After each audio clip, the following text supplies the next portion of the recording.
Hoje vamos falar sobre o caso do Fará Jorge Fará, um cirurgião plástico brasileiro envolvido em um dos casos criminais mais chocantes da história do país. Em 2003, ele assassinou e esquartejou sua paciente e ex-amante, Maria do Carmo Alves, dentro de seu consultório em São Paulo. O crime teve uma ampla repercussão, marcado pela brutalidade e pelos detalhes perturbadores.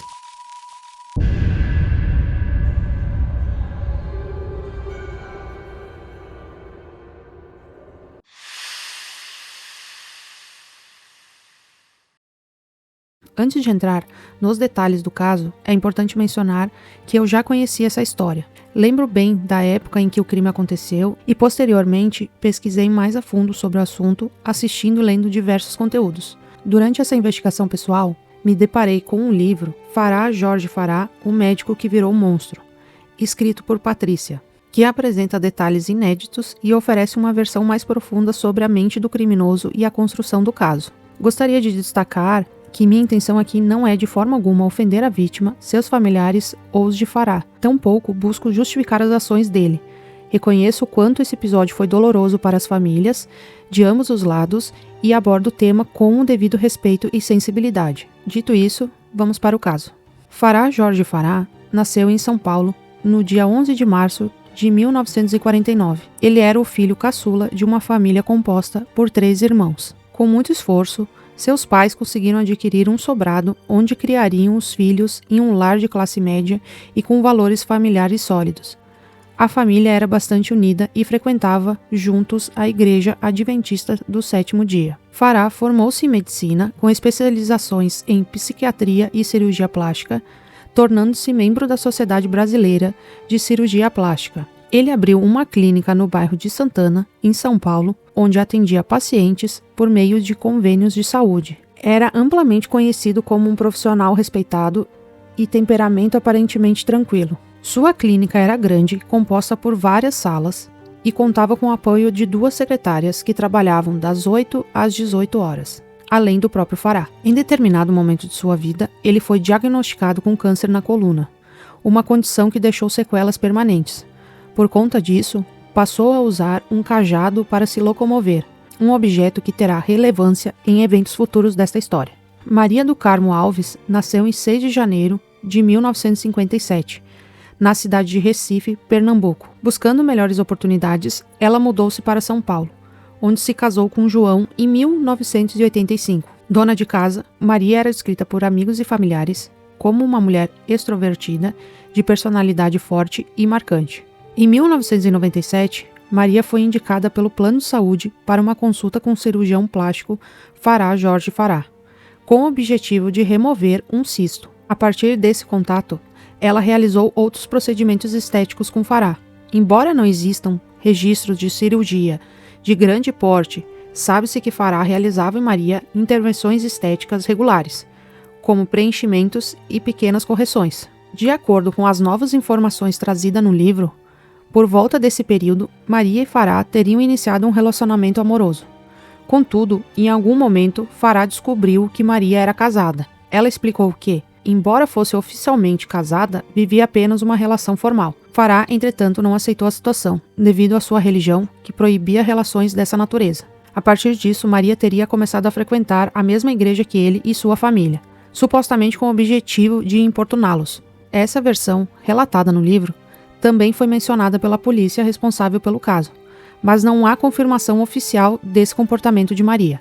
No dia 1º de dezembro de 1998, Fará registrou o primeiro boletim de ocorrência contra Maria, alegando que eles haviam tido um relacionamento amoroso e que ela não aceitava o término da relação. Ele relatou que Maria estava importunando tanto na sua vida pessoal quanto no seu trabalho. Ao longo dos anos seguintes, Fará continuou a registrar vários boletins de ocorrência com o mesmo teor contra Maria, apontando comportamentos insistentes e perturbadores por parte dela. Um ponto que chama atenção, conforme consta no processo do caso e é mencionado no livro, ocorreu em 11 de janeiro de 2000, após os registros feitos por Fará à polícia. Maria foi intimada a prestar depoimento, onde apresentou sua versão dos fatos.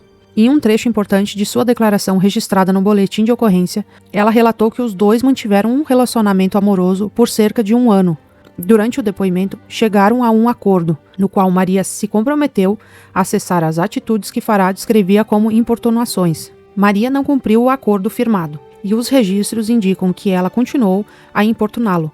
Ao longo dos anos, foram contabilizadas mais de 26 mil ligações feitas por ela para Farah, incluindo chamadas para sua casa, para a casa de seus pais e para o consultório. Em alguns dias, chegava a haver uma média de 300 ligações em um único dia. O processo contém mais de 400 páginas apenas com registros dessas chamadas, muitas das quais Farah não atendia. As secretárias do consultório relataram que mal colocavam o telefone no gancho e ele já tocava novamente, frequentemente com chamadas de Maria. Esse comportamento incessante atrapalhava o atendimento aos pacientes, pois dificultava que outros conseguissem ligar para marcar consultas. A polícia alegou que as ligações feitas por Maria eram motivadas pela insatisfação com a cirurgia de remoção de cisto, que ela considerava mal realizada.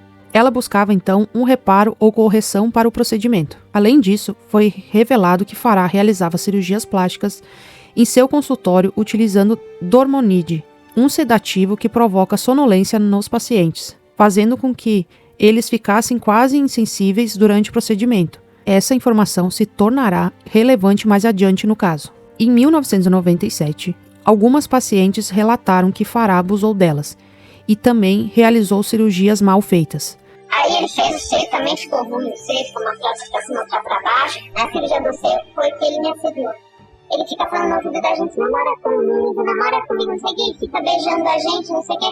Eu sei que ele, quando a sedação termina, e ele não terminou a cirurgia. Um ponto importante a ser destacado é que, durante esses procedimentos, ele não contava com o apoio de um técnico de enfermagem ou enfermeira na sala, o que levantou ainda mais preocupações sobre a segurança e os cuidados nas cirurgias. Em abril de 2002, 4 mulheres denunciaram as condições da clínica de Farah, o que levou à intervenção da vigilância sanitária, que fechou o local. No entanto, o fechamento foi por um período curto e a clínica logo reabriu. Durante esse período, Farah começou a desenvolver uma sensação de perseguição, entrando em um estado de neurose. Ele passou a fechar as janelas de seu apartamento com sacos pretos e, frequentemente, pedia para alguém acompanhá-lo em seus deslocamentos. Farah também começou a acreditar que Maria, devido às importunações e denúncias, estava o denunciando, o que agravou ainda mais sua paranoia. Em janeiro de 2003, mesmo depois de alegar que a cirurgia anterior tinha dado errado e que estava com necrose, Maria contou ao marido e à mãe que planejava fazer uma lipoaspiração com Farah. A família aconselhou a não fazer o procedimento com ele, devido ao histórico que ela havia compartilhado. Maria agendou a lipo para o dia 24 de janeiro, uma sexta-feira, às 18h30. Ela informou ao marido que antes da cirurgia passaria por uma consulta médica em outra região e em seguida seguiria para a clínica de Farah. Às 17h45, Farah dispensou a secretária, pois no dia seguinte, sábado, seria feriado. A partir desse momento, a única versão disponível sobre o ocorrido seria a do próprio criminoso, que seria crucial para a sequência do caso. No horário marcado, Maria chegou ao consultório de Farah. Em determinado momento, ela puxou uma faca e avançou em direção a ele. Para se defender, Farah a golpeou com um cajado na cabeça. Após o golpe, ele relata ter entrado em um estado de confusão, um apagão ou estado crepuscular, no qual não se lembra de nada por um período de cerca de 10 horas. Quando acordou no dia seguinte, sábado, Farah estava deitado em uma poltrona no consultório. Ele percebeu que tudo estava limpo e que havia 5 sacos de lixos pretos na sala. Ao verificar os sacos, encontrou o corpo de Maria, completamente esquartejado. Após descobrir o corpo de Maria esquartejado, Farah ligou para o seu pai, que estava se arrumando para um compromisso. O pai e a mãe foram até o consultório, onde apenas a mãe entrou.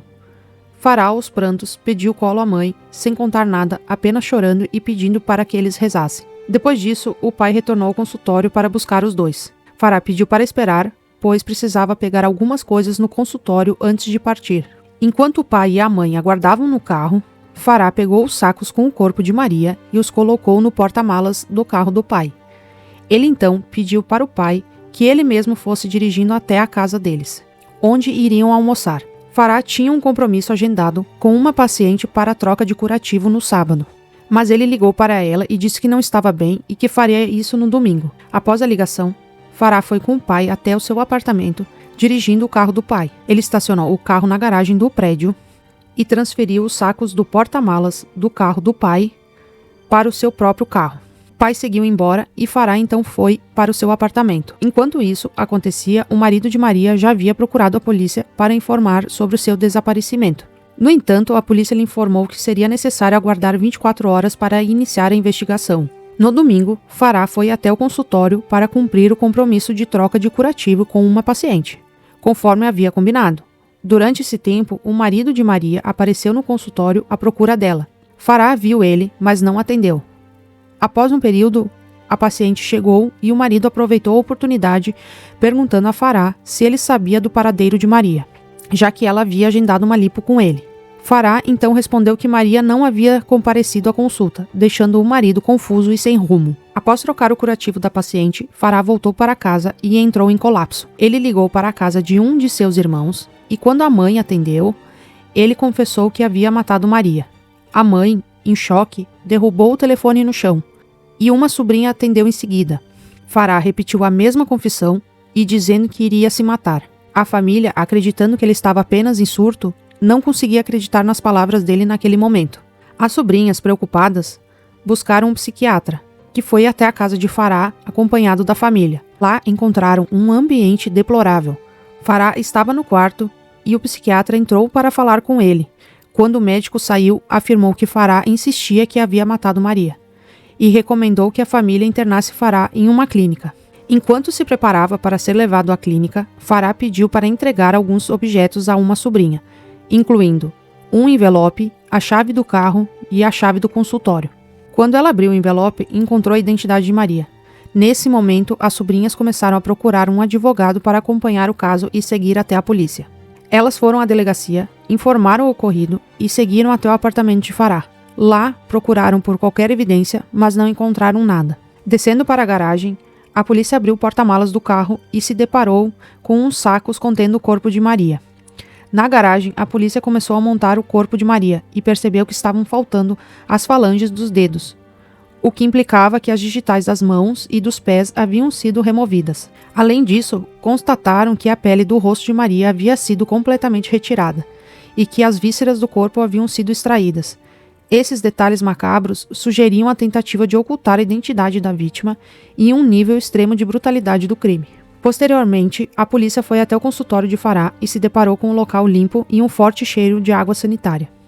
Havia vários galões desse produto no consultório, em uma quantidade que não condizia com o uso normal de um mês, por exemplo. Foi nesse momento que, pela primeira vez no Brasil, foi utilizado o luminol em uma cena de crime. Como Farah alegava não se lembrar de nada, não sabiam o local exato dentro do consultório onde o crime havia ocorrido. Quando o luminol foi aplicado, a substância revelou uma reação luminosa, indicando a presença de vestígios de sangue nas paredes perto de uma maca. A maior concentração de sangue foi encontrada no teto, o que sugeria que a vítima ainda estava viva quando o sangue foi projetado, indicando que seu coração ainda estava batendo. A investigação revelou que Farah arrastou Maria para o banheiro, que possuía uma banheira. Foi dentro da banheira que ele terminou o crime. Como o corpo de Maria apresentava a ausência das vísceras, que nunca foram encontradas, e outras partes essenciais para a identificação, a perícia fez descobertas importantes. Foi encontrado vestígios de urina na bexiga, que foram posteriormente analisados e identificados como contendo traços de dormonide, o medicamento sedativo que Farah usava em seus procedimentos. Além disso, foi identificado um furo na mão da vítima, possivelmente o local onde ele injetou o medicamento de forma intravenosa.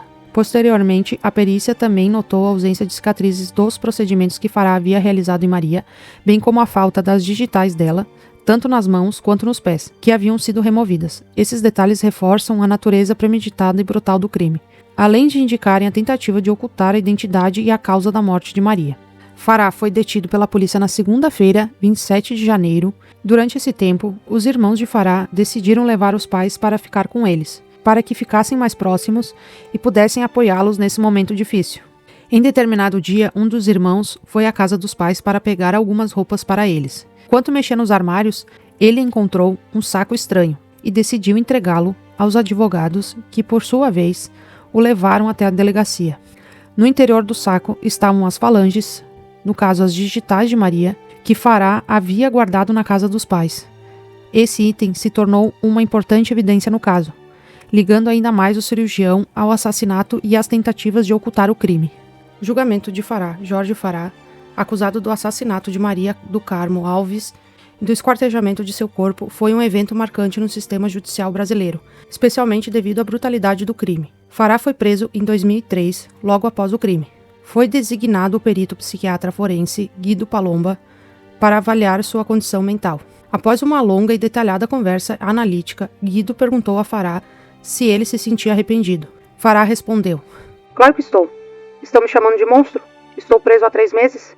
Segundo o perito, essa resposta revelou um arrependimento egocêntrico, voltado para sua própria situação, e não pelo crime cometido. Guido afirmou que, se Fará não tivesse sido preso ou rotulado como monstro, ele provavelmente não sentiria nenhum arrependimento genuíno. O perito ainda observou que Fará apresentava um padrão de conduta patológica, caracterizado por um estreitamento de consciência, que foi uma condição recorrente durante o período em que ele cometeu o crime. Em termos psiquiátricos, ele era descrito como condutopata, um termo usado para descrever indivíduos que têm um comportamento desviante e repetitivo, com pouco ou nenhuma consciência do impacto de suas ações sobre as vítimas. O processo judicial de Fará se arrastou por vários anos, e o julgamento ocorreu em 2008. No Tribunal do Júri de São Paulo, durante o julgamento, a acusação de homicídio qualificado com crueldade e sem possibilidade de defesa da vítima e destruição de cadáver foi apresentada contra ele. A defesa de Fará alegou que ele sofria de transtornos psicológicos, os quais, segundo seus advogados, poderiam ter influenciado suas ações no momento do crime.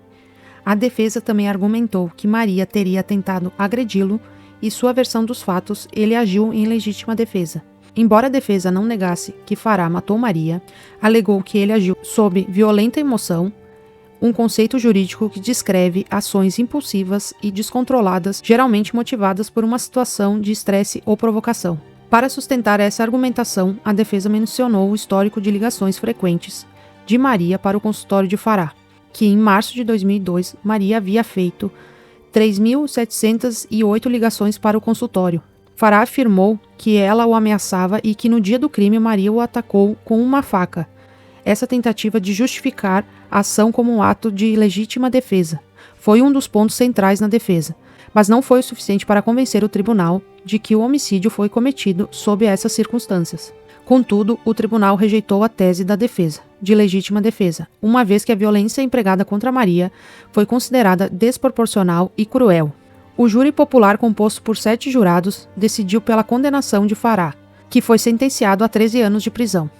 A pena, embora relativamente baixa diante da gravidade e brutalidade do crime, refletiu a análise das circunstâncias do homicídio, o histórico do réu e a forma como o crime foi cometido. O veredicto foi baseado no entendimento de que, embora Fará alegasse ter agido em legítima defesa, a violência utilizada foi excessiva e não condizia com uma reação proporcional a qualquer ameaça que Maria possa ter feito. Além disso, a destruição do cadáver e os detalhes macabros do crime reforçaram a decisão do júri de aplicar uma pena mais branda do que seria esperada para um assassinato tão brutal. Em 2014, Fará conseguiu a progressão para o regime aberto, passando 4 anos e 4 meses preso, em regime fechado, o que gerou grande revolta, especialmente entre os familiares de Maria e a opinião pública.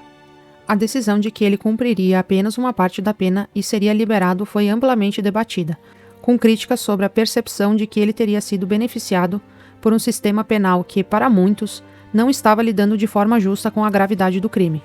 Após sua soltura, Fará foi autorizado a cumprir prisão domiciliar no apartamento de seus pais falecidos. Durante esse período, ele tentou ingressar em algumas faculdades, como Direito e Filosofia, por exemplo, mas não concluiu nenhum curso. Embora estivesse sempre estudando, isso se tornou uma das poucas atividades que ele realizava enquanto cumpria sua prisão domiciliar. Posteriormente, Fará se mudou para o sobrado onde cresceu, lugar que marcou sua infância e a vida de sua família, e lá permaneceu até falecer. Sua vida após a condenação, marcada por tentativas de reintegração social e estudo, foi uma trajetória solitária, longe da atenção pública até seu falecimento. O caso de Fará Jorge Fará passou por um novo julgamento em 2013, mais especificamente no Tribunal de Justiça de São Paulo. Este julgamento foi voltado para um pedido de revisão da pena e a possibilidade de progressão para um regime mais brando.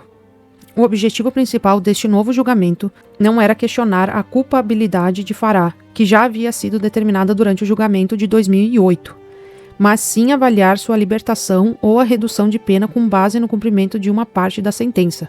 Em 2016, Farah apresentava um estado de saúde mental deteriorado, tornando-se um acumulador e vivendo de maneira precária. Nesse período, ele chegou a se auto-aplicar silicone no peito e nas nádegas, alegando que era devido ao efeito de um medicamento que ele estava tomando, que supostamente tinha a função de aumentar os seios. Esse comportamento bizarro e fora do comum refletiu sua condição instável e sua dificuldade de adaptação à vida após cumprir uma parte da pena. Em agosto de 2017, o relator do caso, ministro Nef Cordeiro, atendeu a um pedido do Ministério Público de São Paulo e votou pela imediata prisão de Farah Jorge Farah. Após a decisão do STJ, que determinou seu retorno à prisão, a polícia foi à casa de Farah para cumprir um mandado de prisão. Ao chegar ao local, os policiais encontraram o ex-médico morto aos 68 anos.